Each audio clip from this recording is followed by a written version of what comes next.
লবঙ্গ লতিকা নুছাত আদিবা। পর্ব 6 থেকে 15। পরন্ত বিকেল। শফিকুল স্বাদের জন্য নিজের মায়ের হাতে বানানো পিঠেপুলি নিয়ে এসেছে। নিজের হবু জামাইকে খাওয়ানোর উদ্দেশ্যে পিঠেগুলো বানিয়ে শফিকুলের কাছে পাঠিয়ে দিয়েছেন। শফিকুল স্বাদের বাড়িতে ঢুকতেই সবাই আদর আপ্যায়ন শুরু করল। শফিকুল গত দিনের ঘটনার জন্য বেশ দুঃখ করল। না জেনে না শুনেই কি ভয়াবহ মাটা স্বাদকে মেরেছেন। স্বাদের মনে মনে তমার প্রতি আগে থেকেই বেশ রাগ ক্ষোভ ছিল। শফিকুলকে একা পেয়েই গড়গড় করে স্বাদ গত কয়েকদিনের ঘটনা শফিকুল বলে ফেলল। স্বাদকে ফাটা ফুচকা দেখা, স্বাদের নাম নিয়ে ব্যঙ্গ করা, চোর উপাধি প্রদান করে মার খাওয়ানো, সবটা উগলে নিজের ভেতর থেকে বার করে দিল স্বাদ। শফিকুল পর্যায়ক্রমে একের পর এক ঘটনা শুনে প্রচণ্ড রেগে গেলেন। স্বাদকে আশ্বাস দিলেন তমাকে এর জন্য শাস্তি দিবেন। তমার শাস্তি পাওয়ার কথা শুনে স্বাদ আনন্দে আটখানা হয়ে উঠল। এবার তমা বুঝতে পারবে তমা কত বড় ভুল করেছে। এদিকে শফিকুল রাগে পুরো ঝলসে যাচ্ছে। আজ তমাকে সামনে পেলে আচ্ছা করে মার দেবে। দুদিন পরে যার সংসার করবে তার সঙ্গে এসব কেমন ধরনের আচরণ। শফিকুল স্বাদের বাড়ি থেকে যাওয়ার পথে গাছ থেকে মোটা ডাল ছিঁড়ে নিল। এই ডাল আজকে তমার পিঠেই ভাঙবে। শফিকুল বাড়ি গিয়ে দেখল তমা উঠোনে বসে চুল পাথর দিয়ে খেলছে। শফিকুল বাড়িতে ঢুকেই তমার পিঠে লাঠি দিয়ে দিল এক হাঁ। তমা আঁতকে উঠে শফিকুলের দিকে তাকালো। শফিকুল লাঠি দিয়ে তমাকে হেলোপাথারি মার মারল। তমা ব্যথায় কাঁদতে কাঁদতে মেঝেতে হাত পা ছিটিয়ে বসে পড়ল। তমার মা জুলেখা শফিকুলকে অনেকবার থামানোর চেষ্টা করল। শেষে তমার কান্নাকাটি দেখে শফিকুল লাঠি ফেলে দিয়ে ঘরে চলক গেল। শফিকুল যেই না ঘরে ঢুকল, সেই মাত্রই তমা দৌড় দিয়ে এক ছুটে বাড়ি থেকে বের হয়ে গেল। জুলেখা পেছনে থেকে বহুক্ষণ ডাকাডাকি করল। তমা সাড়া না দিয়েই বের হয়ে গেল। কোথায় গেছে, কি কারণে তমা বের হয়েছে এটা কেউ জানে না। জুলেখা অনেকক্ষণ বাড়ির আশেপাশে তমাকে খোঁজাখুঁজি করল, কিন্তু তমা নিরুদ্দেশ। কোথাও তমাকে খুঁজে পেলেন না। সন্ধ্যাবেলা, এখনই হয়তো আজান দিয়ে দেবে। স্বাদ হেলতে দুলতে রাস্তা দিয়ে বাড়ির পথের দিকে রওনা হচ্ছে। রাসেল কাকার দোকানের চাটা বেশ মজার। খেলেই মাথা ব্যথা, ঘাড় ব্যথা সব গায়েব। স্বাদ আনমনে হেঁটেই চলেছে। পুকুর পাড়ের ওই অংশটায় একটা মেয়েকে দেখা যাচ্ছে। ঘোমটা দেওয়া মাথায় বসে থাকার ধরন দেখে মনে হচ্ছে তমা। কিন্তু তমা সন্ধ্যাবেলায় একা একা পুকুর ঘাটে কি করবে? স্বাদ এক পা করে সিঁড়ি দিয়ে নামতে শুরু করলো। স্বাদের মন বারবার বলছে সিঁড়িতে বসে থাকা মেয়েটাই তমা। কিন্তু তমা এখানে কেন? তমার তো শাস্তি পাওয়ার কথা ছিল। তমা কি তাহলে তার উপযুক্ত শাস্তি পায়নি? তাহলে শুধু শুধু শফিকুল ভাই স্বাদকে মিথ্যা কথা কেন বলল? স্বাদ নিশ্চুপভাবে মেয়েটার পাশে বসল। উকি দিয়ে মেয়েটার মুখ দেখল। হ্যাঁ, এটা তো তমাই। স্বাদ গলা খাকারি দিয়ে একটা শব্দ করল। তমা একটু নড়েচড়ে বসল। স্বাদ তমার কানের সামনে ফিসফিস করে বলল, কি হয়েছে? তমা চোখ মুছতে মুছতে উত্তর দিল, কিছু না। স্বাদ পুকুরে পানিতে পায়ের কিছুটা অংশ ডুবিয়ে রেখে বলল, তাহলে ফ্যাচফ্যাচ করে কাঁদছ কেন? তমা কাপা কাপা গলায় বলল, ভায়া মেরেছে। স্বাদ ঠোঁট টিপে হেসে বলল, বেশ করেছে। যেমন কর্ম তেমন তার ফল। আরো করো আমার সাথে ফাইজলামি। তমার চোখ বেয়ে টপ টপ করে পানি পড়তে শুরু করলো। স্বাদ হাসতে হাসতে তমার দিকে আবার তাকালো। না, এবার তমার জন্য আসলেই খারাপ লাগছে। এত বড় মেয়ের গায়ে হাত তোলাটা উচিত হয়নি। ঠান্ডা মাথায় একটু বোঝালেই তো ঠিক হয়ে যেত। স্বাদ তমার আরেকটু কাছে এসে বসল, যাকে বলে একেবারে পাশাপাশি বসা। স্বাদ তমার হাত ধরে বলল, আমি বুঝতে পারিনি তোমাকে মারবে। জানলে এসব বলতাম না। আমি তো ভেবেছি তোমাকে হালকা বকাঝকা করবে, তারপর শেষ। এর মধ্যেই এত কাহিনী হয়ে যাবে এটা কে জানত? তমা আর সময়ের অপেক্ষা করল না। উঠে দাঁড়িয়ে হুট করে স্বাদের হাত দুটো মুঠো করে চেপে ধরল। স্বাদের হাতে জোরে চাপ দিয়ে বলল, আমি জানতাম তুই আমার নামে ভাইয়ের কাছে বিচার দিয়েছিস। একেবারে নিশ্চিত হওয়ার জন্যই ঢং করলাম। দেখ এবার তোকে কি করি। স্বাদ মুহূর্তেই ভ্যাবাচাকা খেয়ে গেল। মানে কি এসবের? এই মেয়ের তো চালাকির অন্ত নেই। হঠাৎ পানির নিচ থেকে একটা হাত স্বাদের বাম পা জোরে চেপে ধরল। স্বাদ হঠাৎ চিৎকার করে উঠল। স্বাদের পা ধরে বারবার পানির ভেতর নিয়ে যেতে চাচ্ছে। স্বাদ জোরে চিৎকার করে উঠল। তমা নিজের হাতে থাকা গামছা দিয়ে স্বাদের মুখ হাত বেঁধে দিল। এতক্ষণ এই গামছা দিয়েই তমা চোখের পানি নাকের পানি মুছেছে। এটা সামনে ছিল বলেই তমা স্বাদের মুখ বেঁধে দিল। স্বাদ দুহাত দিয়ে বারবার তমাকে আটকানোর চেষ্টা করছে।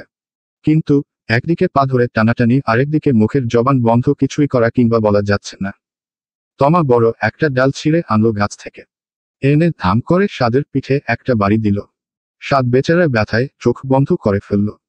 তমা পুকুর পাড়ের সামনে গিয়ে বলল, হুম পাছার এবার। পানিতে থেকে 8-9 বছরের দুটো বাচ্চা উঠে এলো। এদেরকে সবসময় তমার সঙ্গে ঘোরাফেরা করতে দেখা যায়। বাচ্চা দুটোকে দেখেই স্বাদ আসল ঘটনা বুঝতে পারল।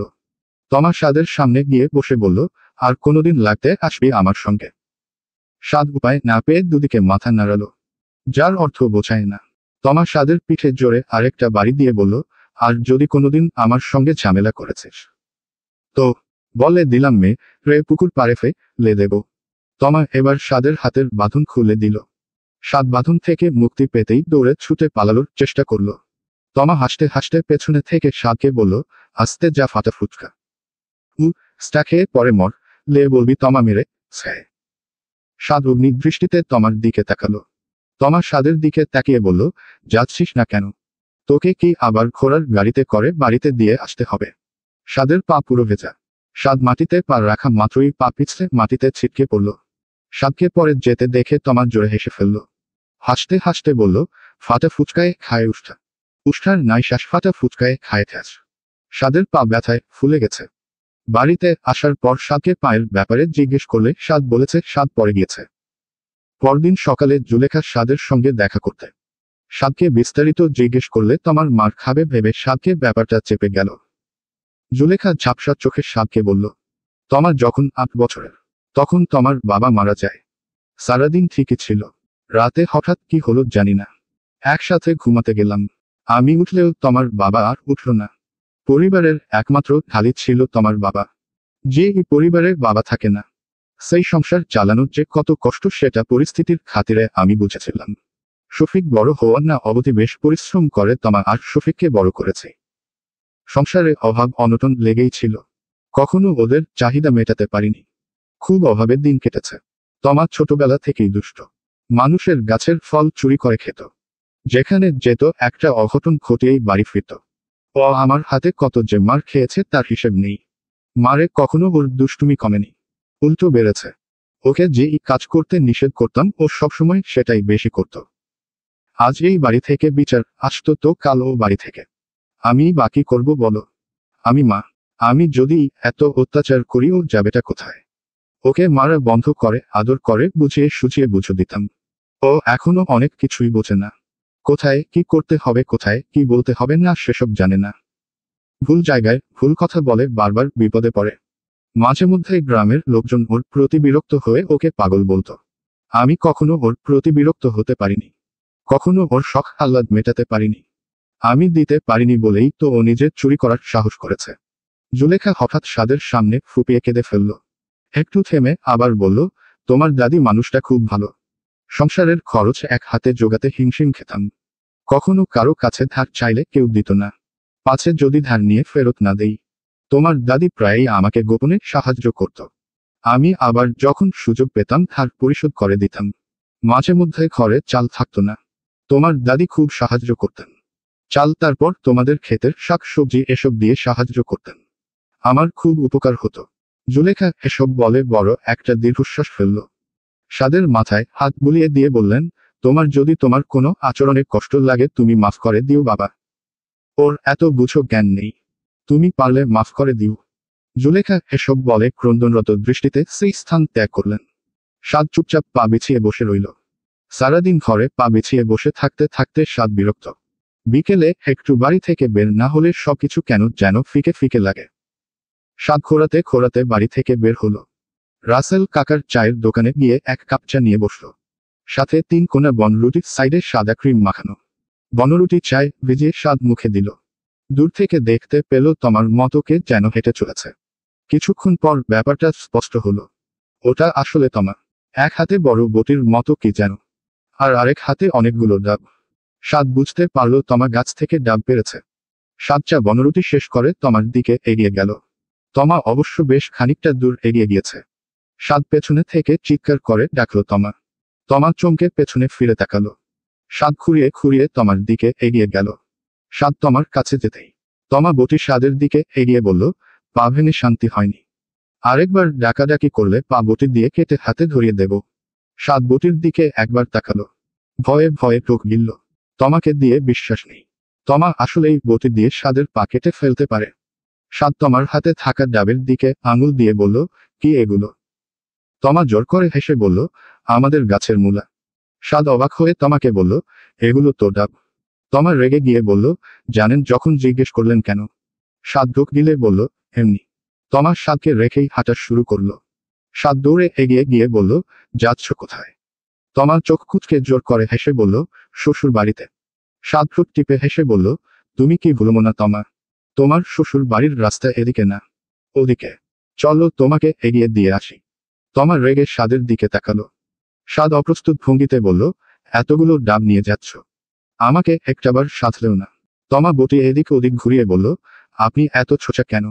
আপনাকে আমি ডাব দেব না, যান ভাগুন। স্বাদ আঙুল ভাঁজ করতে করতে তমাকে বলল, কি করলে ডাব দেবে? তমা ভেবেচিন্তে উত্তর দিল, আমি যা চাইব সেটা দিতে হবে, তাহলে ডাব দেব। স্বাদ প্রশ্নোত্তর দৃষ্টিতে তমার দিকে তাকিয়ে বলল, কি চাও? যা চাইবে তাই দেব। তমা ডাবগুলো নিচে রেখে বলল, এই সামনের স্কুলটা চেনেন? সকালে স্কুল ছুটি হলে ফুচকাওয়ালা মামা বসে, আমাকে ফুচকা খাওয়াতে হবে। স্বাদ মাথা নাড়িয়ে বলল, তা খাওয়াবো। এখন আমাকে ডাব কেটে খাওয়াতে হবে। তমা স্বাদের দিকে তাকিয়ে বলল, সামনের গাছতলায় চলুন, ওখানে বসে ডাব কেটে খাওয়াবো। গাছতলায় গিয়ে স্বাদ পা মেলে বসল। এত হাঁটাহাঁটি করে এখন পা ব্যথা করছে। তমা বটি দিয়ে অতি দক্ষতার সহিত ডাব কেটে স্বাদকে দিল। স্বাদ ডাব হাতে নিতেই তমা বলল, সকালবেলা স্কুলের সামনে আমার জন্য দাঁড়াবেন। সন্ধ্যা হয়ে যাচ্ছে, আমি বাড়ি গেলাম। তমা এতটুকু বলেই হাঁটা শুরু করলো। স্বাদ ডাবের পানিতে চুমুক দিতে দিতে তমার চলে যাওয়া দেখল। সকালে ঘুম থেকে উঠে তাড়াহুড়ো করে নাস্তা শেষ করলো স্বাদ। রেডি হয়ে স্কুলের সামনে গিয়ে দাঁড়ালো। তমা মাথার ঘোমটা ঠিক করতে করতে স্বাদের সামনে এসে দাঁড়ালো। স্বাদ তমার দিকে দুপা এগিয়ে গেল। তমা স্বাদের দিকে তাকিয়ে নিজের কোমরে হাত রেখে বলল, এবার যা শর্ত ছিল তা পূরণ করুন। স্বাদ মাথা ঝাঁকালো। তমা গিয়ে ফুচকাওয়ালা মামাকে ফুচকা দিতে বলল। ফুচকাওয়ালা মামা তমাকে বলল, কো প্লেট দিমু আপা? তমা হেসে ফুচকাওয়ালা মামাকে বলল, দিতে থাকুন ইচ্ছে মতো। তমা এক প্লেট ফুচকা হাতে নিতেই তমার সঙ্গীরা সব হাজির। 10-12 জন সঙ্গী সাথীকে দেখে তমা ফুচকাওয়ালা মামার উদ্দেশ্য বলল, যে যত প্লেট খেতে চাই দিন মামা। স্বাদ মাটিতে পা খুঁজছে, ভেবেছে এরা সব ছোট মানুষ, আর কতটুকুই বা খাবে। কিন্তু স্বাদকে অবাক করে দিয়ে প্রত্যেকে 4-5 প্লেট করে ফুচকা খেয়েছে। ফুচকাওয়ালা মামাকে যখন বিল দেওয়ার প্রসঙ্গ উঠল, তখন স্বাদ মুখ কালো করে ফেলল। এই সপ্তাহের পকেট মানি সব শেষ। কে যে বলেছিল তমার ফাঁদে পা দিতে? তমা মেয়েটাও অতি চালাক। হো। স্বাদ মনে তমার প্রতি চাপার রাগ রেখে বাড়ি ফিরে গেল। সময় কখন কেটে যায় তা বোঝাই যায় না। পুরো একটা সপ্তাহ কেটে গেছে এভাবে। কালকে কাবিন পরিয়ে তমাকে একেবারে তুলে আনবে। শাড়ি, গহনাসহ আরো বেশ কিছু ডালা আজ তোমাদের বাড়িতে পাঠানো হয়েছে। তমারাও অবশ্য অনেকগুলো ডালা পাঠিয়েছে। স্বাদের পুরো বাড়িতে লাইটিং করা। একটু পরপর গ্রামের মানুষজন উকি ঝুঁকি মারছে। মহসিন খান অবশ্য অনিতাকে বলে দিয়েছেন, আজকে যারা বাড়িতে আসবে একটা মানুষও যেন খালি মুখে না যায়, ভরপেট খাইয়ে তারপর বিদায় দেবে। অনিতাও অবশ্য মহসিন খানের সঙ্গে দ্বিমত করেননি। খুশি মনেই সবটা মেনে নিয়েছেন। স্বাদের বিয়েতে সবচেয়ে আনন্দ করছে আঙ্গুরবালা। এতদিন বিছানা ছেড়ে উঠতে পারতেন না, এখন বলো কয়েও বিছানায় দুদণ্ডের জন্য বসানো যাচ্ছে না। বাচ্চাদের মতো এদিক ওদিক ছুটোছুটি করছেন। স্বাদের বিয়ের উপলক্ষে মেহমানদের জন্য গামলা ভর্তি করে পিঠা বানিয়েছেন।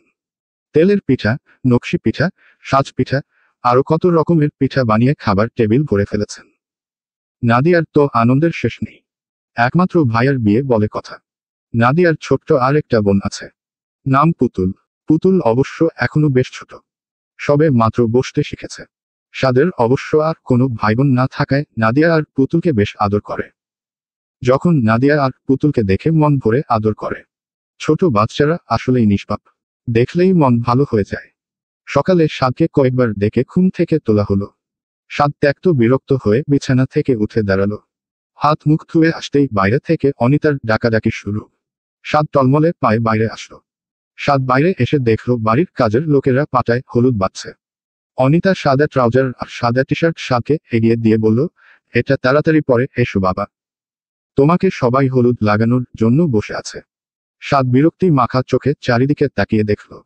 এসব গায়ে হলুদের অনুষ্ঠান হয় মেয়েদের। ছেলেদের জন্য যে এসব নিয়ম অনুষ্ঠান মানতে হয় কে জানত। সাত টি শার্ট ট্রাউজার পরে বাইরে এলো। সবাই হলুদের বাটি সাজিয়ে এক প্রকার ঝাঁপিয়ে পড়ল স্বাদের ওপরে। গালে, মুখে, নাকে, কপালে, হাতে একেবারে হলুদ দিয়ে লেপটে দিল স্বাদকে। স্বাদ নিজের শরীরে এত হলুদের ছোঁয়া দেখে বারবার ভ্রু কুঁচকে তাকাচ্ছিল সবার দিকে। কিন্তু সবার কি আর সেই খেয়াল আছে? সবাই তো নিজের মতো স্বাদকে হলুদ মাখাতে ব্যস্ত। হলুদের অনুষ্ঠান শেষ হতেই দুপুরের দিকে সবাই তোমাদের বাড়ির দিকে রওনা দিল।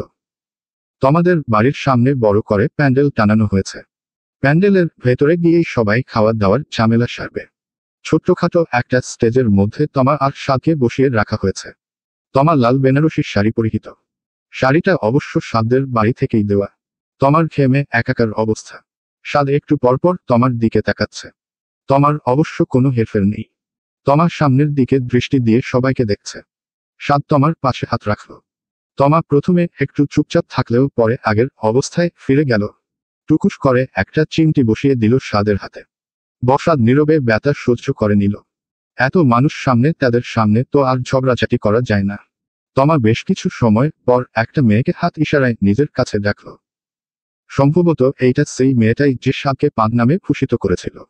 মেয়েটা তমার সামনে আসতেই তমা মেয়েটার কানের সামনে গিয়ে বলল, কতক্ষণ ধরে বসে আছি? খাবার দিবে কখন? আমার খুব ক্ষুধা লেগেছে। চারপাশে কত সুন্দর পোলাওয়ের ঘ্রাণ। আর আমি মরি ক্ষুধার জ্বালায়। মেয়েটা তমার কথায় ফিক করে হেসে ফেলল। হাসি চেপে রেখে তমাকে বলল, দাঁড়া, আমি দেখতাছি। এটুকু বলেই মেয়েটা তমার সামনে চলে গেল। সবার খাওয়া দাওয়ার পর্ব শেষ হতেই বিয়ের পর্ব শুরু হলো।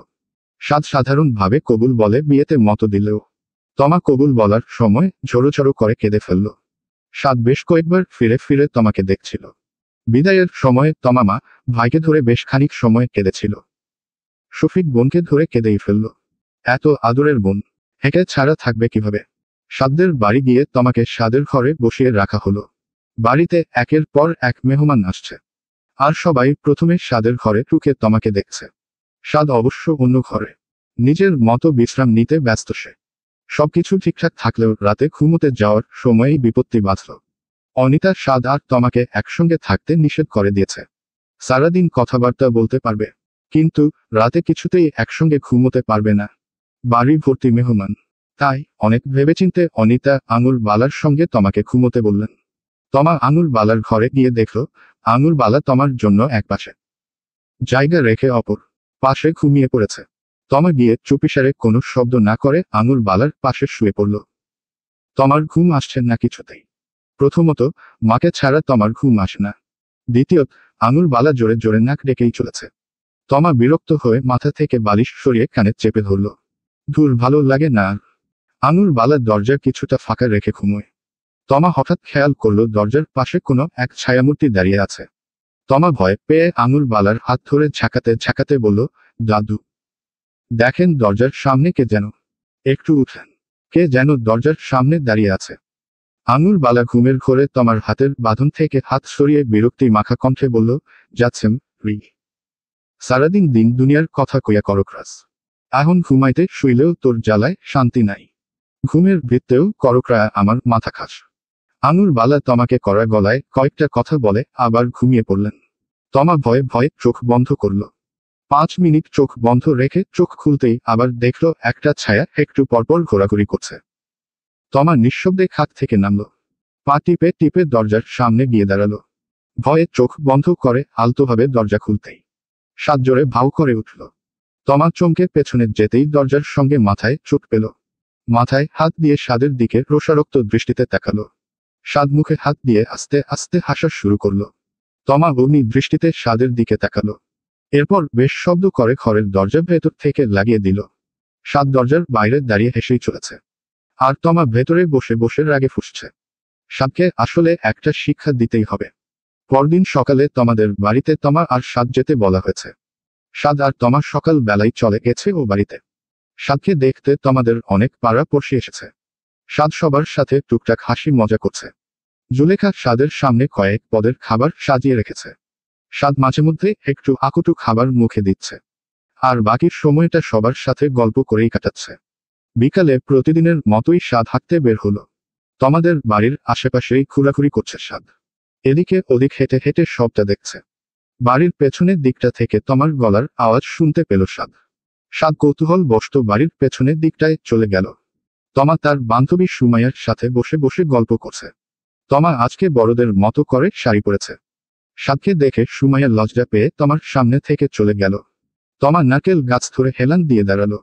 সাদ দিয়ে তমাকে বলল, কোথায় যাচ্ছ? তমা চেঁচিয়ে উত্তর দিল, আপনার মাথায় যাবেন। সাদ নিজের মাথায় হাত বুলিয়ে তমাকে বলল, কোথায়? আমার মাথায় তো তুমি নেই। তমা সাদের দিকে বিরক্তি নিয়ে তাকালো। তমাকে চুপ থাকতে দেখে সাদও চুপ হয়ে গেল। তমা সাদকে রেখেই অন্যদিকে হাঁটা শুরু করলো। সাদ নিজেও তমার পিছু নিল। তমা বড় মাঠের দিকে দৌড় দিল। ছোট ছোট ঘাস ভর্তি মাঠের মধ্যখানে কয়েকটা গরু হেঁটে হেঁটে ঘাস খাচ্ছে। তমা গিয়ে গরুগুলোর দুটো শিংয়ের মাঝখানে হাত বুলিয়ে দিল। গরুটা তমার আদর পেয়ে মাথা নিচু করে নিল। সাদ তমার পিছু পিছু গিয়ে বলল, এগুলোর গায়ে হাত দিও না, ওরা কামড় দেবে। তমা দম ফাটিয়ে হেসে উঠল। সাদ নিজের ভুল বুঝতে পেরে বোকার ন্যায় মাথা চুলকে হেসে বলল, মানে শিং দিয়ে গুঁতো দেবে আর কি। তমা নিজের মতো ঘোরাঘুরি করছে। সাদ তমাকে আবার বলল, সন্ধ্যা হয়ে যাবে তো, বাড়ি যাবে না? তমা ব্যস্ত হয়ে মাথায় কাপড় দিয়ে বলল, এদিক দিয়ে যাব না, ওদিক দিয়ে চলুন। তমা সাদকে নিয়ে অন্য রাস্তা দিয়ে বের হলো। সাদ আশেপাশে বারবার তাকিয়ে তাকিয়ে দেখছে। সাদ হঠাৎ তমাকে বলল, জায়গাটা কত সুন্দর। তমা অন্যদিকে তাকিয়ে বলল, মানুষের জায়গা হলে সুন্দর হতো না, মানুষরা থাকেন না বলেই এত সুন্দর। সাদ আমতা আমতা করে তমাকে বলল, মানে? তমা কিছুটা কাতর কণ্ঠে সাদকে বলল, আপনি যেই জায়গাটায় দাঁড়িয়ে আছেন, এখানে একটা মেয়েকে আলগা জিনিস মেরে উল্টো করে মাটিতে গেড়ে রেখেছিল। সাদ এক লাফে সেই জায়গা থেকে সরে গিয়ে বলল, কি? তমা বলল, হুম। এটুকু বলেই তমা পা উল্টো করার ভান ধরে একটু একটু করে সাদের দিকে এগিয়ে যেতে শুরু করেছে। তখন বিকেল গড়িয়ে সন্ধ্যা নামবে। রাস্তায় লোকজন তেমন নেই। শুনশান নীরব রাস্তা দেখে সাদ ভয়ে এক পা করে সরে যেতে শুরু করল। তমা চোখ উল্টিয়ে খোঁড়া হওয়ার ভান ধরে সাদের দিকে এগিয়ে যেতে শুরু করল। হঠাৎ বাতাসে একটা চিকন ডাল সাদের ঘাড়ে এসে বাড়ি খেল। সাদ ভয় পাশ ফিরে তাকালো। রাস্তার পাশে একটা কবর, ওপরে যার কবর তার নাম লেখা। সাদ নামটা পড়ার চেষ্টা করল। নামের জায়গায় লেখা মোসাউতমা খাতুন। সাদ চিৎকার করে জোরে জোরে লা ইলাহা ইল্লাল্লাহু মুহাম্মাদুর রাসূলুল্লাহ পরে ভো দৌড় মারল। তমা সাদকে পালাতে সাদকে পেছনে থেকে তাড়া করতে শুরু করল। সাদ দৌড়াচ্ছে আর বলছে, ইয়া আল্লাহ, বাঁচাও আমাকে, লা ইলাহা ইল্লাল্লাহু মুহাম্মাদুর রাসূলুল্লাহ। সাদ বেশি দূর যেতে পারল না। ভয়ে জ্ঞান হারিয়ে মাটিতে লুটিয়ে পড়ল। তমা সেটা দেখে হেসে ফেলল। কালকে রাতের দুষ্টুমির শাস্তি এটা। হুহ। সাদ জ্ঞান ফিরলে দেখতে পেল সে এখনো রাস্তায় পড়ে আছে। সাদ হাত পা ঝেড়ে উঠে দাঁড়ালো। হাঁটুর বেশ খানিকটা অংশ পরে গিয়ে কেটে গেছে। সাদ ঘাড় ঘুরিয়ে এদিক ওদিক ফিরে তাকালো। আশেপাশে কোথাও তমাকে দেখতে পেল না। অন্ধকার নেমে গেছে চারপাশে। সাদের রাতের আধারে পথ চিনে বাড়ি ফিরতে বেশ বেগ পেতে হলো। সাদ সোজা তমাদের বাড়িতেই ফিরে গেল। তমা উঠোনে বসে বসে আচার খাচ্ছে। সাদকে বাড়ির গেট দিয়ে ঢুকতে দেখে তমা কিছুটা হকচকিয়ে উঠল। আচারের বয়াম ফেলে দৌড়ে পালালো। সাদ হাঁটু চেপে ধরে খুঁড়িয়ে খুঁড়িয়ে উঠোনে এসে বসল। জুলেখা তখন সবেমাত্র রান্নাঘর থেকে বের হয়েছে। অন্ধকারে সাদের আবছা অবয়ব দেখেই চিনে ফেললেন। এগিয়ে গিয়ে দেখলেন সাদের হাতের কনুইয়ের অংশে গভীর ক্ষত। তো বের হচ্ছে একটু। জুলেখা দৌড়ে গিয়ে সাদকে বলল, বাবা, তোমার এই অবস্থা হলো কি করে? পরে টরে গিয়েছ নাকি? সাদ প্রত্যুত্তরে কোনো জবাব দিল না। জুলেখা সাদের চাহনি দেখে কিছু একটা আঁচ করে ফেলল। জোরে চিৎকার করে তমাকে ডাকল। তমা আমতা আমতা করে জুলেখার সামনে এলো। জুলেখা তমাকে দেখা মাত্রই চুলের মুখ ধরে বসিয়ে দিল এক হাত। সাদ উঠোনের দেয়ালে পিঠ ঠেকিয়ে বসে রয়েছে। তমা ধপাস করে মাটিতে আছাড় খেয়ে পড়ল। জুলেখা তমাকে মাটি থেকে ওঠার সুযোগ না দিয়েই বেদম পিটু নি দিতে শুরু করল। তমা জোরে জোরে মাগো বলে চিৎকার করতে শুরু করল। সাদ উঠোন থেকে উঠে তাড়াতাড়ি জুলেখাকে পেছনে থেকে সরিয়ে নিল। তমা মাটিতে বসে খাচ্ছে। জুলেখার চোখের রাগে দুঃখে জল চলে এসেছে। মেয়েটা আর কবে বুঝবে এসব? বেশি আদরে আদরে লাই দিয়ে ফেলেছে। সাদ জুলেখাকে শান্ত করে ঘরে নিয়ে গেল। তমা উঠোনের এক কোণে মাথা গুজে বসে আছে। সাদ তমার পাশে গিয়ে চুটি করে বসল। গলা হালকা করে খাখারি দিয়ে উঠল। তমা অগ্নি দৃষ্টিতে সাদের দিকে তাকালো। ক্রন্দনরত গলা বলল, আবার এসেছেন কেন? একবার মার খাইয়ে শান্তি হয়নি, আবার নালিশ করতে এসেছেন? জান করুন নালিশ। আমার সঙ্গেই সবার যত শত্রুতা। সাদ নিজের থুতনিতে হাত বুলিয়ে বলল, আমি তো তোমার সঙ্গে কখনো শত্রুতা করতে চাইনি। তুমিই তো বারবার আমার সঙ্গে বিনা কারণে ঝগড়া করেছ। আমি কিছু বললেই আমাকে শুধু শুধু শাস্তি দিয়েছ। এবার বলো কে কার সঙ্গে শত্রুতা করতে গিয়েছে। তমা হাত ইশারা করে সাদকে বলল, আপনি যান তো এখন। আমি আপনার সঙ্গে কোনো কথা বলবো না। আপনি এখন যান। সাদ অগত্যা উপায়হীন হয়ে তমার সামনে থেকে সরে গেল। সকালে তোমাদের বাড়িতে নাস্তা সেরে সাদ তমাকে নিয়ে বেরিয়ে গেল। বেলা তখন সকাল 8টা বেজে গেছে। সাদ নিজের বাড়িতে ঢুকতেই দেখল বাড়িতে সবাই এখনো ঘুমে। বাড়িতে সবাই একটু দেরি করেই ঘুম থেকে ওঠে। আনুর বালা উঠোনে বসে বসে পান চিবোচ্ছে। আর কাজের লোকেরা কাজ করছে। এছাড়া বাড়িতে সবাই গভীর নিদ্রায়। তমা সাদের সামনে থেকে দৌড় দিয়ে সরে গেল। আনুর বালা পানের পিক ফেলে তমাকে উদ্দেশ্য বলল, এই ছে রি এত লাফালাফি হুড়াহুড়ি করছ কে? পইরা তো ঠ্যাং ভাঙবি। তমা আনুর বালার কথায় পাত্তা দিল না। দৌড়ে গিয়ে ছাদে উঠল। ছাদে গিয়ে তমা দেখল ছাদের করকরের রোদে পাটি বিছিয়ে আচারের বয়াম সাজিয়ে রাখা। তমা চুপিসারে একটা আচারের বয়াম নিজের হাতে তুলে নিল। বয়ামের মুখ খুলে ভেতরে হাত ঢুকিয়ে এক থোবলা আচার নিয়ে নিল। এরপর বয়াম আবার আগের মতো সাজিয়ে রাখল। আচার শেষ করে হেলে দুলে ছাদের সিঁড়ি দিয়ে নিচে নামল তমা। বাড়ির সবাই সবেমাত্র ঘুম থেকে উঠেছে। তমা মাথায় ঘোমটা দিয়ে ভদ্র মেয়ের মতো নিচে নামল। নাদিয়া পুতুলকে কোলে নিয়ে এদিক ওদিক ছুটে বেড়াচ্ছে। তমা নাদিয়ার সামনে গিয়ে হাত বাড়িয়ে দিল। পুতুলও তমার দিকে হাত বাড়িয়ে দিল। তমা আলতোভাবে পুতুলকে হাত বাড়িয়ে কোলে তুলে নিল। পুতুল তমার কোলে গিয়ে হেসে তমার দিকে তাকালো। অনিতা পেছনে থেকে তমাকে বলল, এই দুটো কিন্তু তোমার ননদ। আদরে রেখো। তমা পুতুলের পিঠে হাত ছুঁয়ে অনিতার দিকে তাকিয়ে হেসে ফেলল। সাদ ফোনে গেমস খেলছে। নাদিয়া অধীর আগ্রহে সাদের পাশে বসে তা দেখছে। একটা ছোট্ট বিড়াল ফোনের স্ক্রিনে। বিড়ালটাকে গোসল করাতে হয়, খাওয়াতে হয়, এটাই নাদিয়ার সবচেয়ে পছন্দের গেমস। সাদ গেমস খেলবে শুনলেই নাদিয়া সাদের পাশে বসে বসে গেমস খেলা দেখে। গেমসটার নাম এঞ্জেলা। নাদিয়া এত শুদ্ধ করে গেমসের নাম বলতে পারে না। নাদিয়ার ভাষায় এই গেমসটার নাম ইঞ্জেলা। সাদের হাতে ফোন দেখলেই নাদিয়া সবার প্রথমে বলবে, ভাইয়া ইঞ্জেলার গেম খেলি চলো। তমা পুতুলকে কোলে নিয়ে সাদের ঘরে ঢুকল। সাদ পুতুলকে দেখেই আদুরে ভঙ্গিতে হাত ইশারা করে বলল, আমাল পুতুল সোনাটা কোথায় রে? পুতুল ছোট ছোট হাত বাড়িয়ে দিল সাদের দিকে। সাদ তমার কাছ থেকে পুতুলকে নিজের কোলে উঠিয়ে নিল। তমা চোখ কুচকে সাদের দিকে তাকালো। সাদ নিজের ফোন নাদিয়ার হাতে দিয়ে দিল। নাদিয়া মনের মাধুরী মিশিয়ে গেমস খেলছে। আর সাদ পুতুলকে নিয়ে দুষ্টুমিতে মেতে রয়েছে। তমা নাদিয়ার পাশে গিয়ে বসল। ফোনের স্ক্রিনে উকি দিয়ে দেখল নাদিয়া বিড়ালটাকে গোসল করিয়ে জামা পরাচ্ছে। তমাকে নিজের পাশে বসতে দেখে নাদিয়া তমার হাতের বাপাশে হেলান দিয়ে বসল। ফোনের স্ক্রিনের দিকে আঙুল দিয়ে তমাকে বলল, বলো তো কোন জামাটা সুন্দর? ইঞ্জেলা কোনটা পরবে? তমা নাদিয়ার কথার আগামাথা কিছুই বুঝতে পারল না। কোনো জবাব না দিয়ে সেভাবেই বসে রইল। সাদ ব্যস্ত পুতুলকে নিয়ে, আর নাদিয়া ব্যস্ত ফোন নিয়ে। তমা বিরক্ত হয়ে উঠে দাঁড়ালো। হেলে দুলে উঠোনের সামনে ঘোরাঘুরি শুরু করল। আনুর বালা তমাকে দেখতে পেল। দেখেই তমার দিকে এগিয়ে গেল। পান চিবুতে চিবুতে তমাকে বলল, এত ঘোরাঘুরি করিস পা ব্যথা করে না রে? তমা আনুর বালার দিকে তাকিয়ে বলল, আপনি ঘুমের ঘোরও ভোসস করেন নাক ডাকেন। আমি কি কখনো আপনাকে বলেছি যে এত নাক ডাকেন নাক ব্যথা করে না কেন? আনুর বালা তমার কথা শুনে তেলেবেগুনে জ্বলে উঠল। রেগে মেগে তমাকে বলল, নাক ডাকলে আমি ডাকছি। তোর কি রে? আমার নাক যতবার ইচ্ছা আমি ডাকমু। তুই কওয়ার কে?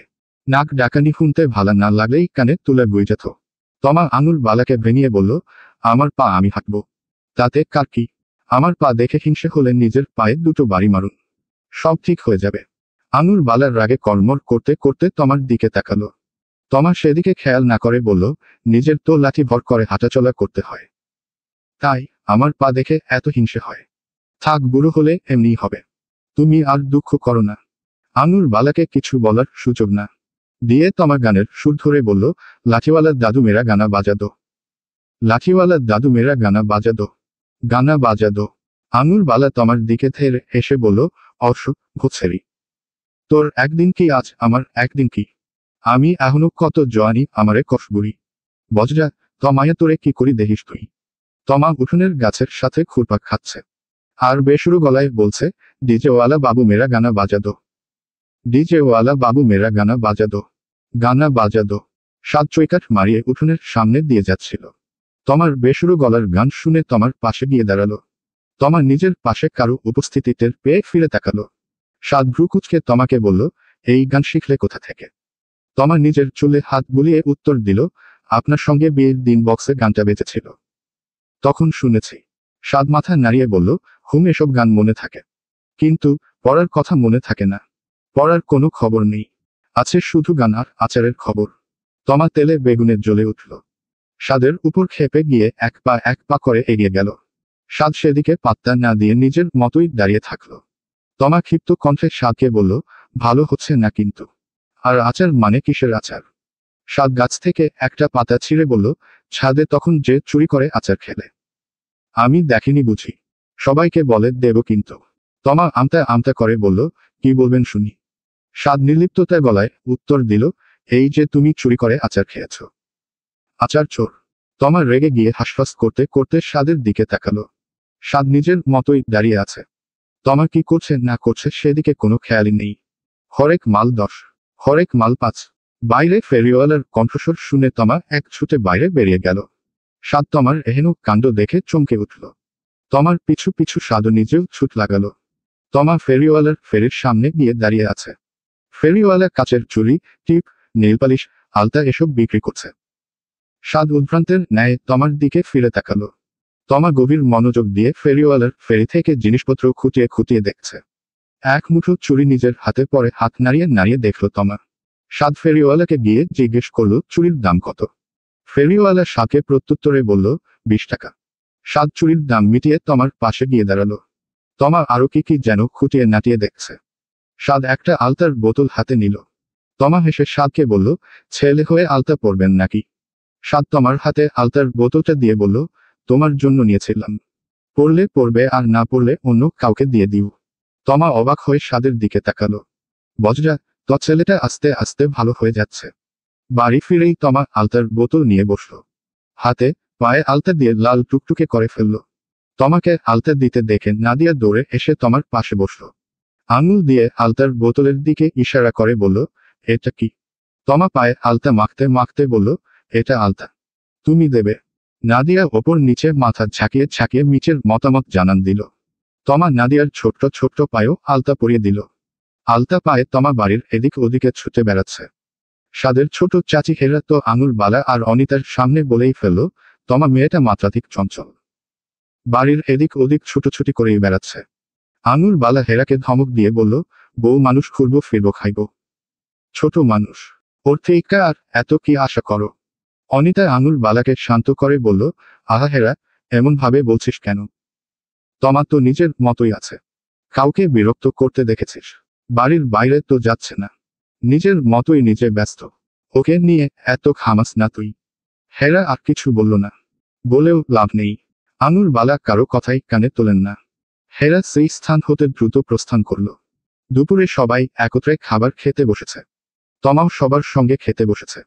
অনিতার সবার সামনে তমাকে বললেন, তোমাকে একটা কথা বলার ছিল। বলবো বলবো করে ভাবছিলাম, খেয়ালই থাকে না। তমা নিচু গলায় জবাব দিল, জি বলুন। অনিতা ব্যস্ত গলায় বলল, কালকে সকালে তোমাদের বাড়ি থেকে তোমার বই খাতা সব নিয়ে আসবে, এখানেই পড়াশোনা করবে, দরকার পড়লে সাদও তোমাকে টুকটাক সাহায্য করবে। এতদিন অনেক দিয়েছ ফাঁকি, কিন্তু আর না, পড়াশোনা করলেই জীবনে বড় হতে পারবে। তমা ভ্যাবাচাকা খেয়ে বলল, আমি তো বিয়ে করলাম, পড়াশোনা করব না বলে? এখন আবার পড়তে হবে কেন? এত পড়াশোনা করতে হবে কেন? একদিন তো মরেই যাব। সাদ বিক্ষিপ্ত কণ্ঠে বলল, এত আচার খেতে হবে কেন? একদিন তো মরেই যাবে। তমা অগ্নি দৃষ্টিতে সাদের দিকে তাকালো। আসলেই ছেলেটা বেশি কথা বলে। অনিতা হালকা নিঃশ্বাস ফেলে বলল, এত কিছু আমি জানি না, কাল থেকে আবার পড়াশোনা শুরু করবে।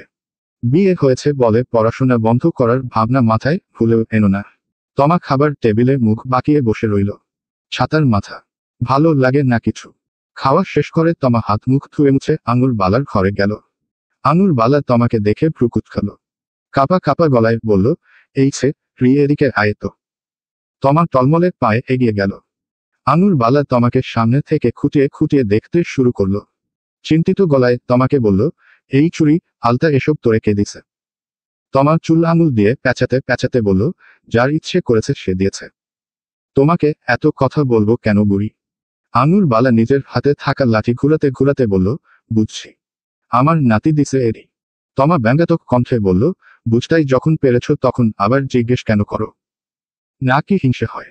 আমার তো দেওয়ার মতো মানুষ আছে, তোমারটা তো তাও নেই। একেবারে পটল তুলেছে। আঙুর বালা নিজের হাতে থাকা লাঠিটা তমার দিকে তাক করে বলল, তুই দেখছস আমারটা আমারে কত ভালোবাসত, সারাদিন আমারে চোখে হারাইত। তমা মুখ টিপে হেসে বলল, ছাই বাসটা ছাই, সেই তো একা রেখে চলেই গেল। আঙুর বালা এবার খুব খেপে গেল। ক্ষিপ্ত কণ্ঠে বলল, রয়েছে রি, আমারে যদি তোর দাদা ভালোই না বাঁচত, তাইলে তোর শ্বশুর তোর চাচার শ্বশুরে এরই পয়দা হয়েছে কইতে। বাইচরা থাকলে দেখতি তোর আরো কত চাচার শ্বশুর আর ফুপু শাশুড়ি থাকতো। তমা ঘুম থেকে ওঠা মাত্রই অনিতা তমাকে বই আনতে পাঠিয়েছেন। তমা যেতে চায়নি। অনিতা বহু কষ্টে তমাকে ঠেলে ঠুলে বই আনতে পাঠিয়েছেন। তমা বই নিয়ে ফিরে আসতেই সব বই আঙুর বালার ঘরে রেখে দিতে বলল অনিতা। তমা বইগুলো নিয়ে আঙুর বালার ঘরের এক পাশে রেখে দিল। সাদ হঠাৎ নিজের ফোন নিয়ে দৌড়ে এলো। হাঁপাতে হাঁপাতে অনিতাকে বলল, আম্মু, কিছুদিন পর থেকে নাকি আমাদের টেস্ট পরীক্ষা শুরু, এখন কি হবে? আমাকে আমার ক্লাসমেট ফোন করো জানালো। অনিতা আতঙ্কে আঁতকে উঠলেন। সাথে সাথে নিজের স্বামী মহসিন খানকে ঘর থেকে ডেকে আনলেন। মহসিন সবটা শুনে সিদ্ধান্ত নিলেন কালই নিজ গৃহে ফিরে যাবেন। ছেলের পড়াশোনা নিয়ে তিনি বেশ সিরিয়াস। পড়াশোনার প্রতি তিল পরিমাণ অবহেলাও তিনি সহ্য করতে পারেন না। আঙুর বালার সবটা শুনে রাগে ফেটে চৌচির। মহসিন খানের সঙ্গে বেশ কথা কাটাকাটি হয়েছে আঙুর বালার। তমাকে কত শখ করে সাদের বউ করে এনেছেন আঙুর বালা। তমাকে নাকি এখানেই রেখে যাবে মহসিন। তমাকে শহরে নিয়ে গেলে মা কি সাদ সংসারের দিকে বেশি মনোযোগ দিয়ে ফেলবে, পড়াশোনার আরও ক্ষতি হবে এতে। আঙুর বালা এসব শুনে নিজ ছেলের ওপর বেশ ক্ষিপ্ত। সাদের চলে যাওয়ার কথা শুনে সবার মন খারাপ হলেও তমা বেশ খুশি। তার শত্রুপক্ষ কাল বাড়ি থেকে বিদায় হবে। আহা কি শান্তি, কেউ আর তমার পিছু লাগতে আসবে না। তমা খুশিতে সারা বাড়ি ঘুরে ঘুরে গুনগুন করে গান গাইতে শুরু করল। কিন্তু এই খুশির স্থায়িত্ব ছিল খুব স্বল্প। সন্ধ্যা হতেই অনিতা তমাকে পড়তে বসিয়ে দিলেন। তমা মুখ ভার করে পড়ার টেবিলে বসল। মহসিন রাতে একটা নতুন মোবাইল ফোন নিয়ে বাড়ি ফিরলেন। টাচ স্ক্রিনের মোবাইল ফোন। ফোনটা তিনি তমার জন্য এনেছেন। ওনারা যেহেতু থাকবেন না, তাই তমার সঙ্গে যোগাযোগের মাধ্যম হিসেবে ফোনটা কিনে নিয়ে এসেছেন। তমার হাতে মহসিন খান ফোনটা দিতেই তমা নেড়েচেড়ে দেখতে শুরু করল। উল্টে পাল্টে ফোনটা কিছুক্ষণ নাড়াচাড়া করে রেখে দিল তমা। শফিক ভাইয়ের হাতেও এরকম ফোন ছিল। মাঝে মধ্যে ওটা দিয়ে তমা শফিককে গান শুনতে দেখত। কানের মধ্যে একটা মেশিন লাগিয়ে ফোনের সাথে জয়েন্ট করেই গান শুনতে হয়। সকাল হতেই সাদ, অনিতা এবং মহসিন গাড়ি নিয়ে বের হয়ে গেল। আঙুর বালার বেশ মন খারাপ। ছেলে, নাতি, বৌমা সব আজ চলে গেল। বাড়িটা আবার ফাঁকা হয়ে যাবে। মহসিন খান বলেছেন সাদের পরীক্ষা শেষ হলেই আবার এসে ঘুরে যাবেন। তমা তো আজ বেশ খুশি। শান্তি মতো থাকা যাবে একটু। তমা যতটা শান্তির কথা ভেবেছিল, বাস্তবে তার বিপরীত ঘটল। মানুষ থাকা সত্ত্বেও পুরো বাড়িটা কেন যেন খুব ফাঁকা ফাঁকা। তমা আলতো পায়ে সাদের ঘরের দিকে এগিয়ে গেল। দরজা খুলে ভেতরে প্রবেশ করল। না, সাদ নেই। শূন্য ঘর দেখে তমার বুকটা কেন যেন খালি খালি লাগলো। সব আছে তবে কিছুই নেই। তমা ক্রন্দনরত দৃষ্টিতে সাদের ঘরের এদিক ওদিক চোখ ফিরিয়ে দেখল। ঘরে সবই বিদ্যমান, তবে সেই নির্দিষ্ট মানুষটা ব্যতীত। তমা দৌড়ে এক ছুটে আঙুর বালার খাটে গিয়ে আছড়ে পড়ল। শব্দ করে কাঁদতে শুরু করল। আঙুর বালা কিছু বুঝতে না পেরে তমাকে বেশ কয়েকবার জিজ্ঞেস করলেন তমার কি হয়েছে। কিন্তু তমা নিরুত্তর। বিছানার এক প্রান্তে শুয়ে নীরবে চোখের জল ফেলতে ব্যস্ত তমা। আঙুর বালার তখন সবে মাত্র চোখটা লেগে এসেছে। কারো ফুপানোর আওয়াজ শুনে চমকে উঠলেন আঙুর বালা। পাশ ফিরে তাকালেন। পাশে তমা বালিশে মুখ গুজে রয়েছে। আঙুর বালা তমার দিকে তাকিয়ে মুচকি হাসলেন। অচিরেই তমাকে বুকে টেনে নিলেন। মাথায় হাত বুলিয়ে দিয়ে আদর করলেন। আদুরে ভঙ্গিতে বললেন, এমনে তো আমার নাতি থাকলে কাইজরা ঝগড়া করস, এখন তো নাই, তুই কান্দোসকে আবার? তমা প্রত্যুত্তরে কিছু বলল না। তমার কান্নার আওয়াজ আরো প্রগাঢ় হয়ে উঠল মুহূর্তেই। আঙুর বালা তমার মাথায় হাত বুলিয়ে দিতে দিতে বললেন, কান্দিস না আর তুই। কালকে আমার ফোনটা দিয়া ওর লগে কথা কইস। আমি কাউরে কিছু কমু না। রাতে তমা আঙুর বালার ছোট্ট বাটন ফোনটা নিয়ে অনেকক্ষণ গুতগুতি করল। সাদের নাম্বারটা কোথাও খুঁজে পাওয়া যাচ্ছে না। অবশেষে সাদের ফোন নাম্বারটা খুঁজে পাওয়া গেল। একেবারে সবার শেষে ছিল সাদের নাম্বার। তাই নাম্বার খুঁজে পেতে এত বেগ পেতে হয়েছে। তমা ফোন হাতে একবার পাশ ফিরে তাকালো। না, আনুর বালা ঘুমিয়ে পড়েছে। এবার আর কোনো চিন্তা নেই। তমা কাপা কাপা হাতে সাদকে একটা কল দিল। সাদ ফোন রিসিভ করে বলল, হ্যালো। তমা সাদের গলার স্বর শুনতে পেয়ে কিছুটা কেঁপে উঠল। যেন কত যুগ ধরে এই কণ্ঠটা তমা শোনেনি। তমা চুপ করে ফোন কানে ধরে দাঁড়িয়ে আছে। সাদ অপর প্রান্ত থেকে হ্যালো হ্যালো করেই যাচ্ছে। তবু তমা একেবারে নিরুত্তর। তমা শেষ পর্যায়ে ছোট্ট একটা নিঃশ্বাস ফেলে বলল, হ্যালো। সাদ উদ্বিগ্নতা কাটিয়ে উত্তর দিল, এত রাতে কল দিলে কেন দাদু? বেশি সমস্যা হচ্ছে, শরীর খারাপ লাগছে, ছোট চাচুকে কল দেব? তমা ভয়ে ভয়ে উত্তর দিল, আমি তমা। সাদ কিছুটা চমকে উঠে কানে হাত দিল। সত্যিই কি এটা তমার গলা? তমা এত রাতে ফোন দেবেই বা কেন? সাদ গম্ভীর গলায় উত্তর দিল, হুম বলো। তমার এবার বেশ মন খারাপ হলো। ভেবেছিল সাদ হয়তো তমার কথা শুনে খুশি হবে, কিন্তু না। সাদ তো আরো হতাশ হয়ে কথা বলল। তমা উদাস কণ্ঠে বলল, না কিছু না, আমি ফোন রাখছি। তমা এটুকু বলেই ফোনটা রেখে দিল। হঠাৎ টুম করে একটা আওয়াজ হলো। তমা বাটন ফোনটায় কান পাতল। আওয়াজটা কোনো মেসেজের। তমা মেসেজের ওখানে গিয়ে দেখল সাদের ফোন নাম্বার থেকে মেসেজ এসেছে। তমা আগ্রহের সহিত মেসেজটাতে চোখ বোলালো। তাতে লেখা ছিল, এরপর ফোন দেওয়ার হলে নিজের ফোন থেকে দিও। অন্যের ফোন নিয়ে হাতাহাতি করার অভ্যাস পাল্টাও। তমা নিজের নতুন ফোনটা দিয়ে সাদের ফোনে একটা কল দিল। রিং বাজার সঙ্গে সঙ্গেই সাদ রিসিভ করে হ্যালো বলল। তমা কোনো কথা না বলে ফোন কেটে দিয়ে ঘুমিয়ে পড়ল। শফিক ভাইয়ের থেকে শিখেছিল কিভাবে এসব বড় বড় ফোন দিয়ে কল দিতে হয়। সাদ তমার নাম্বারটা টুকে রাখল। ফোনে সেভ করল লবঙ্গ লতিকা নামে। লবঙ্গ লতিকার নামটার কথা মনে হতেই সাদ একটু মুচকি হাসল। না, তমা মেয়েটাকে নিয়ে আর পারা যাচ্ছে না। সারাদিন শুধু তমার কথা মাথায় ঘুরছে। আনুর বালার রোদে উঠোনে বসে বসে পান চিবোচ্ছে। তমা উঠোনের পেয়ারা গাছটার ডাল ধরে ঘুরপাক খাচ্ছে। আনুর বালা ইশারায় তমাকে নিজের কাছে ডাকল। তমা আনুর বালার কাছে এসে বসল। আনুর বালা পেছনে খুঁড়ে পানের পিক ফেলে তমাকে বলল, কিরে কালকের রাতে এমনে ফ্যাচ ফ্যাচাইয়া কানলি কে? তমা ইতস্তত হয়ে বলল, মায়ের কথা মনে পড়ছিল তাই। আনুর বালা ঠোঁট টিপে হেসে বলল, মার কথা মনে পড়ে নাকি নিজের জামাইয়ের কথা মনে পড়ে? তমা লজ্জায় মুখ লুকোল। আনুর বালা তমার থুতনি ধরে বললেন, হুন, আমার লগে এডি লইয়া মিথ্যা কথা কইয়া লাভ নাই। তবু বয়স আমরাও পার কইরা আইছি। জামাইয়ের লাইগা হারারাইতো কাইন্দা সকালে মিঠা কবি মার লাইগা কানসি এডা কিন্তু হইব না। কালকে তুই যে চুরি কইরা রাইতে বেলা ওরে ফোন দিলি, কি কইছে ও? তমা মুখ লুকিয়ে বলল, কি বলবে? আমি লজ্জায় কল কেটে দিয়েছি। আনুর বালা তমার মুখ উঁচু করে ধরে বললেন, প্রথম প্রথম এমনি লজ্জা থাকবো, পরে দেখবা নিজেই জামাইয়ের পিছে পিছে ঘুরতাস। তমা ভ্রু নিচু করে বলল, মোটেও না। আনুর বালা হেসে বললেন, আমার কথা মিলাইয়া নিস। কয়দিন হ্যানে আসিল তাই গেসেকা দেখা কাইন্দা মল্লি, এখন আবার এরই কস। তমা উঠোন ছেড়ে দৌড়ে পালালো। এই বুড়িটাও যাতা, খালি লজ্জা ফেলে দেয়। তমা পুতুলকে কোলে নিয়ে বসে আছে। পাশে নাদিয়াও বসে আছে। নাদিয়ার হাতে পাকা কলা, ছোট ছোট দাঁত দিয়ে কুটকুট করে কামড় দিয়ে খাচ্ছে। তমা নাদিয়ার হাত থেকে একটু কলা ভেঙে নিল। আঙুল দিয়ে মিহি টুকরা করে পুতুলের মুখে গুজে দিল। পুতুল টুপ করে গিলে ফেলল। দাঁতও গজায়নি এখনো পুতুলের, তাতেই এই দশা। পুতুল মুখে থাকা খাবার শেষ করে তমাকে আঙুল দিয়ে ইশারা করল আরেকটু কলা ভেঙে মুখে দেওয়ার জন্য। তমা বুঝতে না পেরে এদিক ওদিক তাকালো। পুতুল দিশা না পেয়ে তমার আঙুল ঠোঁট দিয়ে চাটতে শুরু করলো। তমা সুরসুরি লাগায় তমা আঙুল সরিয়ে হেসে ফেলল। পুতুলের দিকে তাকিয়ে তমা হেসে বলল, দুষ্ট বুড়ি শুধু দুষ্টুমি করে, পচা মেয়ে। পুতুল কিছু না বুঝেও তমার দিকে তাকিয়ে হাসি দিল। তমা পুতুলের গাল দুটো ধরে টুকুস করে একটা কামড় দিয়ে বসল। বিকেলে সাদের ছোট চাচার রাফসিন কাজের লোক দিয়ে উঠোনের উত্তর দিকে থাকা পেয়ারা গাছ থেকে পেয়ারা পাড়িয়েছে। তমা আনুর বালার ঘরে বসে বসে সেই পেয়ারা খাচ্ছে। একেবারে ডাসা ডাসা সব পেয়ারা। আনুর বালা কোচকোচ করে পেয়ারা খাওয়ার শব্দ শুনে তমার দিকে তাকালো। আঙুর বালাকে নিজের দিকে তাকাতে দেখে তমা আরো জোরে আঙুর বালাকে দেখিয়ে দেখিয়ে পেয়ারায় কামড় বসালো।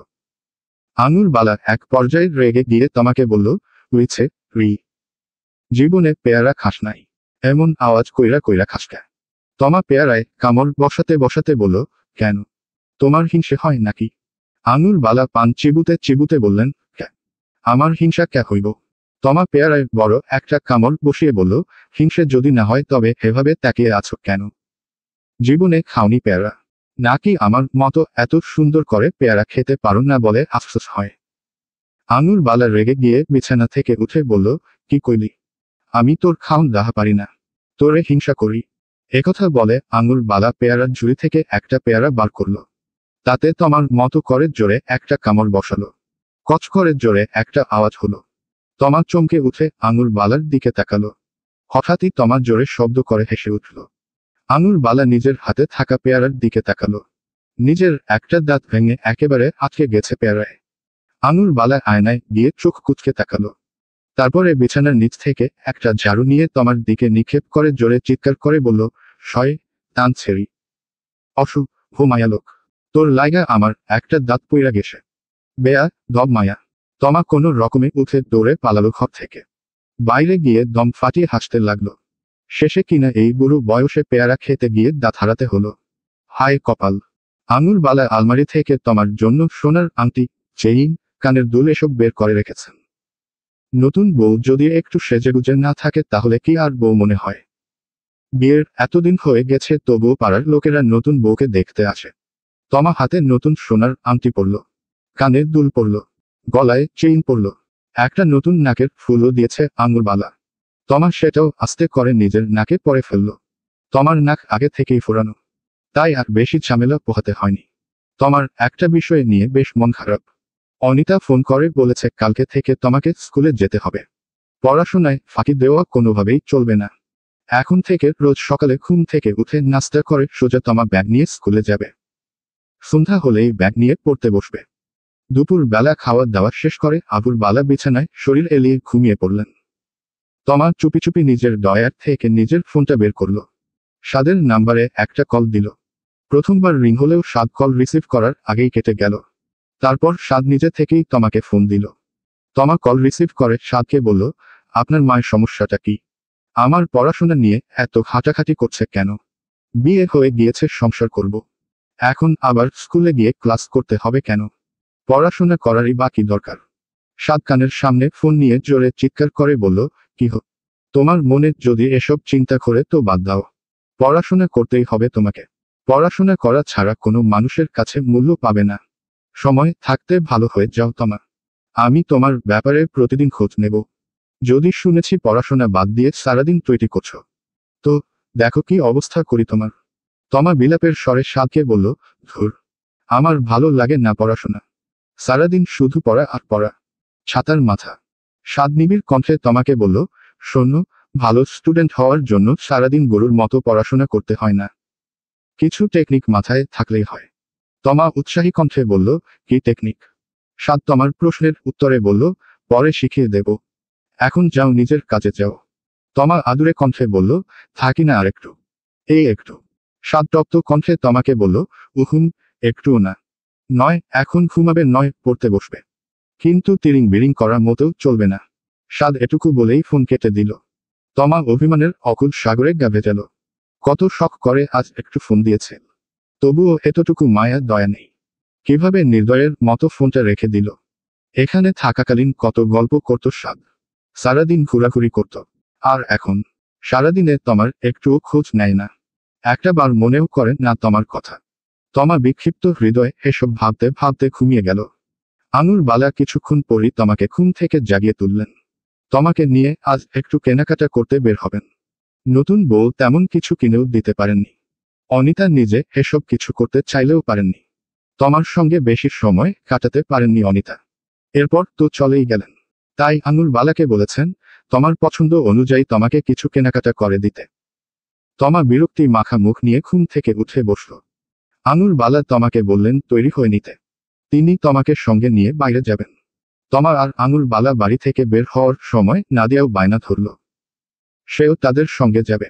তমা আদর করে নাদিয়ার ছোট দুটো হাত ধরে আঙুর বালার সঙ্গে বেরিয়ে পড়ল। আঙুর বালা তমাকে নিয়ে বড় বাজার মার্কেটে ঢুকল। এখানে মেয়েদের জামা কাপড় বেশি ভালো পাওয়া যায়। তমা অনেকক্ষণ বাছাবাছি করার পর জামা কাপড় কিনল। আঙুর বালা নাদিয়া আর পুতুল দুবনের জন্য দুটো জামা নিলেন। জামা কাপড় দর্জির কাছে বানাতে দিয়ে আসার সময় তমা আঙুর বালাকে বলল, আমি একটু বাথরুমে যাব। তুমি দাঁড়াও তো এখানে। আনুর বালা নাদিয়ার হাত ধরে সেখানে দাঁড়িয়ে রইল। তমা বাথরুমে গিয়েছিল অন্য উদ্দেশ্যে। উদ্দেশ্য সাধন করে তমা মুচকি হাসতে হাসতে আনুর বালার সঙ্গে বাড়ি ফিরে গেল। বাড়ি ফিরে নাদিয়া নিজের নতুন জামা পরে আয়নার সামনে গিয়ে দাঁড়ালো। তমা পুতুলকেও নতুন জামা পরিয়ে দিল। তমা আদুরে গলায় পুতুলকে বলল, বাবুন সোনা কি বেরো দিতে যাবে? কোথায় যাবে ময়না পাখিটা? পুতুল কিছু না বুঝেও খিলখিল করে হাসল। হাত পা নাড়িয়ে নাড়িয়ে বিছানায় বসে খেলতে লাগলো। সন্ধ্যার পর সাদ নিজেই তমাকে ফোন দিল। তমা কল রিসিভ করার সঙ্গে সঙ্গে সাদ বলল, আমার নাম্বার কি তুমি কাউকে দিয়েছ তমা? এত কল আসছে কেন ফোনে? 2 মিনিট পর পর কি সব অজানা মানুষজন কল দিয়ে বলছে টিস্যু পেপার কিনবে। আমি কি টিস্যু বিক্রেতা নাকি? তমা মুখে হাসি চেপে রেখে বলল, আমি কি জানি?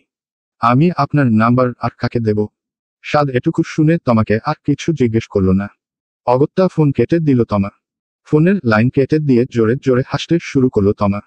এটা তখন ফোন কেটে দেওয়ার ফল। ওনার আঁচলে একটা কলম বেঁধে নিয়ে গিয়েছিল তমা।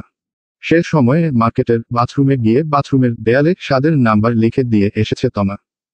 শুধু এতটুকুতেই সীমাবদ্ধ ছিল না। বাথরুমে কোনো টিস্যু পেপার ছিল না।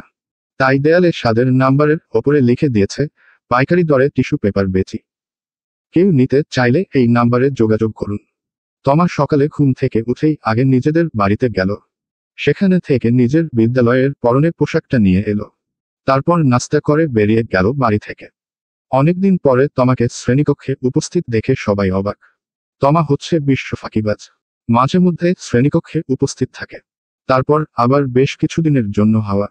যখন ইচ্ছে হয় তখন শ্রেণীকক্ষে আসে আর কি। তমার সবচেয়ে ঘনিষ্ঠ বান্ধবী বৃষ্টি এসে তমার পাশে বসল। শ্রেণীকক্ষে উপস্থিত না থাকলেও তমার সাথে বৃষ্টির নিয়মিত যোগাযোগ হয়। তমার বিয়ের দিনও তমার সাথেই ছিল বৃষ্টি। বৃষ্টি সাদকেও দেখেছে।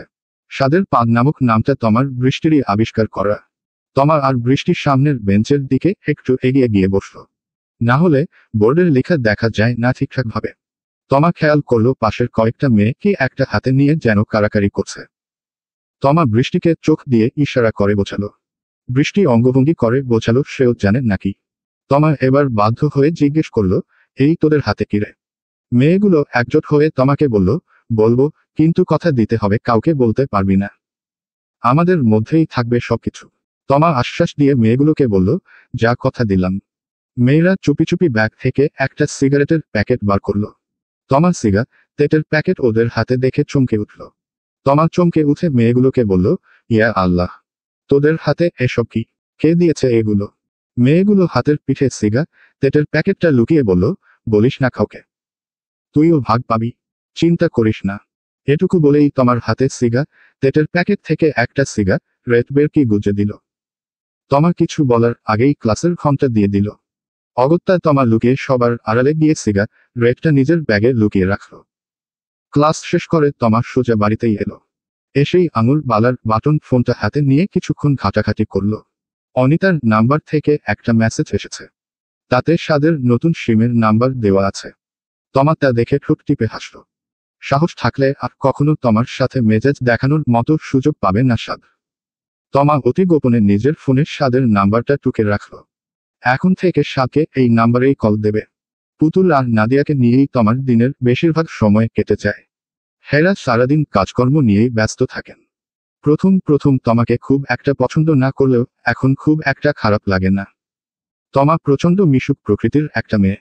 খুব সহজেই আদর ভালোবাসা আদায় করে নিতে পারে। আনুর বালা প্রতিদিনকার মতোই খেয়ে দিয়ে দুপুর বেলা ঘুমোতে গেলেন। তমা যেন আজ এই সুযোগটারই অপেক্ষা করছিল। তাড়াতাড়ি ফোন নিয়ে সাদের নাম্বারে কল দিল। আনুর বালা জেগে থাকলে সাদের সাথে তমা কথাই বলতে পারে না। স্টবুরি শুধু বারবার তমার সামনে ওসব নিয়ে হাসি ঠাট্টা করে। ফোনের রিং বাজতেই সাদ ফোন ধরল। নাম্বারটা সাদের চেনা, তাই ফোনটা ধরতে আর অসুবিধে হয়নি। সাদ ফোন ধরতেই তমা বলল, হঠাৎ নাম্বার পরিবর্তন করলেন কেন? সাদ ছোট একটা নিঃশ্বাস ফেলে বলল, আগের নাম্বারটা মেবি ভাইরাল হয়ে গিয়েছিল। আজগুবি সব লোকজন কল দিয়ে বিরক্ত করছিল। তাই সিম চেঞ্জ করে ফেলেছি। তা কি বলবে বলো? তমা মুখ গোমরা করে বলল, কিছু না, এমনি ফোন দিয়েছিলাম। সাদ ফোন অন্য হাতে নিয়ে বলল, আচ্ছা, আমি রাখছি তাহলে, পরে কথা হবে। তমা তাড়াতাড়ি সাদকে বলল, কি করছেন আপনি? সবসময় এত ব্যস্ততা দেখান কেন? আগে তো এত ব্যস্ত থাকতেন না, এখন দূরে ওই শহরে গিয়েছেন বলেই এত ভাব, এত ব্যস্ততা। রাখুন আপনি ফোন, আমি কথা বলবো না আর আপনার সঙ্গে, আর কখনো কথা বলবো না আপনার সঙ্গে। তমা রাগ করে ফোন কেটে দিয়ে বসে রইল। সাদ আরো কয়েকবার কল দিল, কিন্তু তমার রাগে বিছানায় ঠেস দিয়ে শুয়েছিল। আর তুলবে না সাদের ফোন, যা ইচ্ছে হোক। সাদের সঙ্গে আর কোনো কথা নেই তমার। আঙুর বালা বিকেলে নামাজ আদায় করে উঠোনে গিয়ে পানের ডাবা খুলে বসল। সুপারি, জর্দা, চুন, সাদা পাতা দিয়ে মুড়ে একটা পানের খিলি বানিয়ে মুখে পুরল। নাদিয়া উঠোনে বসে বসে হাড়ি পাতিল খেলছে, আর পুতুল ঘরে ঘুমিয়ে আছে। তমা পা টিপে টিপে উঠোনের কোণে দাঁড়িয়ে আঙুর বালার অবস্থান লক্ষ্য করল। জলদি আবার আঙুর বালার ঘরে ঢুকে ঘরের দরজা হালকা করে লাগিয়ে দিল। ব্যাগ থেকে চুপিসারে সিগারেটটা বার করল। আহা, কত দিনের শখ এই জিনিসটা একবার টেস্ট করার। শফিক ভাই চায়ের পর দোকানে বসে বসে সিগারেট খেত। সেই থেকে তমার খুব শখ, সেও শফিকের মতো সিগারেট খাবে। আঙুর বালার ঘরের টেবিলের ডয়ার থেকে ম্যাচের বাক্সটা বের করে সিগারেটে আগুন ধরালো। দুয়াঙুলের মাঝে সিগারেটটা পুড়ে দিয়ে জোরে সোরে একটা টান দিল। মুহূর্তেই তমা জোরে জোরে কাশি দিয়ে উঠল। সিগারেটের ধোয়া নাকে মুখে ঢুকে গেছে, পুরো ঘর ধোয়া ধোয়া হয়ে গেছে। তমা তাড়াতাড়ি সিগারেট নিভিয়ে আগের জায়গায় রেখে দিল। হঠাৎই ঘরে আঙুর বালা প্রবেশ করল। ঘরময় এত ধোয়া দেখে তমাকে বলল, কিরে বউ, ঘরে এত ধোয়া কে? তমা আমতা আমতা করে বলল, কই ধোয়া?